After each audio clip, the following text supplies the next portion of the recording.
अगर सलमान खुर्शीद जी का बाकी दलों का ये एक्चुअली दिल की बात होती तो उनके कार्यकाल में उनके मुंह से एक शब्द क्यों नहीं निकला राम मंदिर का? उनके कार्यकाल में राम मंदिर स्थापना की बात पर कोई कार्य क्यों नहीं हुई? चट भी मेरी पट भी मेरी, ये नहीं चलेगा।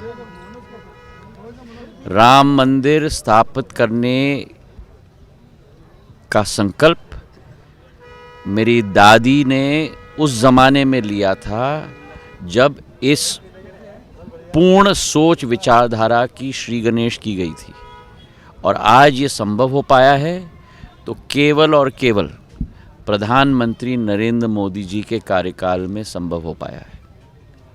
भारतीय जनता पार्टी ने कहा था कि 370 हटाएंगे, 370 हटाया।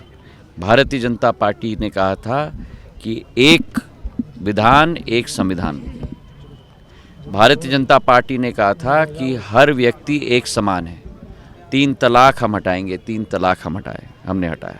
भारतीय जनता पार्टी ने कहा था कि राम मंदिर की स्थापना होगी, राम मंदिर की स्थापना हुई।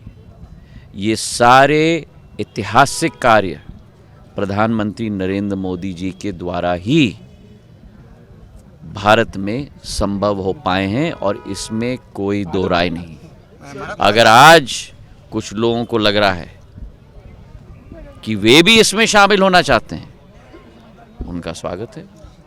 पर अगर कुछ लोग कहें कि हमारा क्या हुआ, तो शायद उन्हें पहले अपने गिरेबान में झांकना चाहिए। कांग्रेस पार्टी में रहकर भी 370 की पूर्ण रूप से खारिज करने के पक्ष में मैं बोला था, कांग्रेस पार्टी में रहते हुए भी। देश हित सर्वोपरि होना चाहिए, और प्रधानमंत्री जी ने अपने कार्यकाल में जो करके दिखाया है, करिश्मा से कोई कुछ कमी नहीं है। चाहे 370 हो, चाहे भारत के दुश्मनों को ठीक स्थान दिखाना की बात हो, चाहे भारत के तिरंगे को विश्व पटल पर लहराने की बात हो, चाहे ट्रिपल तलाक पूर्ण रूप से समाप्त करने की बात हो, चाहे राम मंदिर की स्थापना की बात हो। महाराज, एनसीएच में एयरलाइन से जुड़ी शिकायतें लगातार बढ़ती जा रही हैं। किसमें? उपभोक्ता मंत्रालय में एयरलाइंस में टिकट बुकिंग को लेकर काफ़ी शिकायतें 10,000 से ऊपर शिकायतें पहुंच गई हैं। 6 नवंबर को सभी एयरलाइंस कंपनियों को बुलाया है उन्होंने, उपभोक्ता मंत्रालय। किस 8 तारीख को मंत्रालय ने उपभोक्ताओं नागर विमानन मंत्रालय में हम लोगों की स्वयं कस्टमर रिड्रेसल ग्रीवियंस हमारा पोर्टल है, एयर सेवा पोर्टल, उसका स्वयं निरीक्षण मैं करता हूँ कि जितने भी हमारा नागर विमानन क्षेत्र एक कस्टमर फेसिंग क्षेत्र है। हमारा उपभोक्ता हमारे लिए सबसे महत्वपूर्ण है। हमारी उपभोक्ता की सेफ्टी, हमारी उपभोक्ता की सिक्योरिटी सबसे महत्वपूर्ण है, और उस एयर सेवा ग्रीवियंस पोर्टल का पूर्ण सर्वेक्षण हमारे मंत्रालय में भी स्वतः किया जाता है। अलग अलग फोरम पे हमारा उपभोक्ता जा सकता है, जैसे देश का किसी भी उपभोक्ता भी जा सकता है। वो एयर सेवा पे आ सकता है, वो कंज्यूमर रिड्रेसल फोरम में जा सकता है। तो जिस संस्था या जिस मंत्रालय के अधीन वो विभाग होगा या वो फोरम होगा, वो उसका निराकरण जरूर कर सकता है। हम एयर सेवा के द्वारा करते हैं।